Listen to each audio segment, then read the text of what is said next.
तर भावांनो, सकाळी उठून पाण्याची बॉटल भरून मी आणखी श्रेयश आलो जिममध्ये. आज आपला होता लेग डे.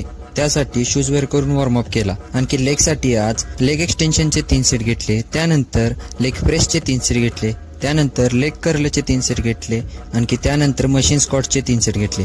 तर शोल्डरसाठी ओव्हरहेड डंबल प्रेसचे 3 सेट आणखी लॅटरल रेजेसचे 3 सेट घेऊन वर्कआउट केला खतम. आणखी आलो घरी येऊन फ्रेश झालो. आणखी ब्रेकफास्ट केला. त्यानंतर दुपारचं जेवण करून झाल्यानंतर श्रेयसच्या घरी आलो तो गाडी नेण्यासाठी, कारण की आम्ही जाणार होतो भैयेला. मग त्यासाठी श्रेयसची गाडी घेऊन घरी आलो. त्यानंतर भैयेला जाण्यासाठी आम्ही गेलो. भैयेच्या इथे पोहोचलो तर इथं बोटिंगसाठी बंधारा अडवला आहे, त्याच्यामुळे पाणी बघा कसं जास्त दिसतंय. आम्ही निघालो देवळाकडे. मग जाता जाता देवांश बघा कसा करत होता.